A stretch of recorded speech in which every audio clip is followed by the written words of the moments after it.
So most gamers want to quit playing video games. You want to quit playing video games, but you keep going back to that one game that you're addicted to. And I can personally relate to this because at a very young age, I was very addicted to this one game called Call of Duty Mobile. And I remember I was so addicted to the game to the point that my longest streak on the game was about 36,485 minutes. And if we translate that to days, that's probably about 25 days. Like, dude, try to imagine, like, you playing a game for about 3 hours or 4 hours or even 6 hours every day for 25 days straight. Like, bro, it was a full-time job at that point. And after implementing two things that I'm going to explain to you today, I not only quit playing video games as a whole, but as well as when I go back to like play any other video game, I'm very repulsed by the fact that it's even on my phone. So the first thing that I did was implementing a concept called burn the boats. And if you've been in the self-improvement space for a while, you've probably heard this term being thrown around like burn the boats, like just go all in, blah, blah, blah. And I took that same concept and put it into video games, whereas I deleted all of my progress and deleted my accounts linked to that game. So when I logged in, I would have nothing to come back to. And I know this could be hard for hardcore gamers who spent like at least 3 years building their accounts, but then you want to quit playing video games. You don't want to go back to wasting your time and your life force on something that's not beneficial in reality. And so deleting your account and deleting your progress makes it hard for you to go back to the game in the first place. Because like once you reach a certain level as like a player in the game, and starting back to like level 0 is it kind of hits the ego, making you not want to play the game. Like I remember when I first did this to my Call of Duty addiction, I was a legendary player at first. Like I was a consistent legendary player, and then being put back to level 0 where I'm playing in bot lobbies, it pissed me off to the point I was like, you know what, fuck this, I'm not gonna even try, and I deleted the game entirely.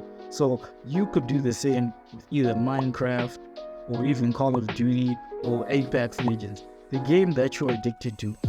Right now, go fucking delete the account and make it hard for you to come back to it. You even go to the extent of changing your login password into like random keys to the point that you can't even possibly remember what is your password anymore, so it makes it hard for you to go back to the game. The point is just make it hard for you to go back to the video game, either by deleting the account and changing your login password. So the second thing I did to beat my Call of Duty addiction was replacing it with something meaningful in real life.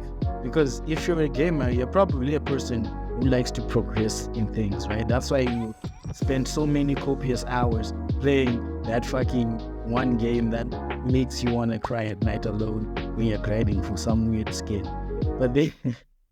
So why not make that virtual progression into real life progression? Like instead of progressing, attaining virtual things, why not progress in real life things that actually benefit your life and your personality and your mind as a whole? Because there's so many things out there gamers can do to improve their lives. Like for example, which is a classic one that I think you've heard before, is quitting video games and replace it with going to the gym. Because going to the gym is kind of the same as video games. One, you're setting goals that you want to reach, like, oh, I want to bench about 75 kgs. And two, you actually see like yourself as a character get upgraded. You start seeing bicep veins, you start seeing yourself have abs. If you're not really interested in the gym, you could focus on making money, because it also has the same things as video games. Because video games, one, right, they're funny coins that may help you buy shit, right, in the video game. Same thing as in real life. If you make money, you can buy shit in real life. Two, you're competing against other people in video games. Same thing in real life.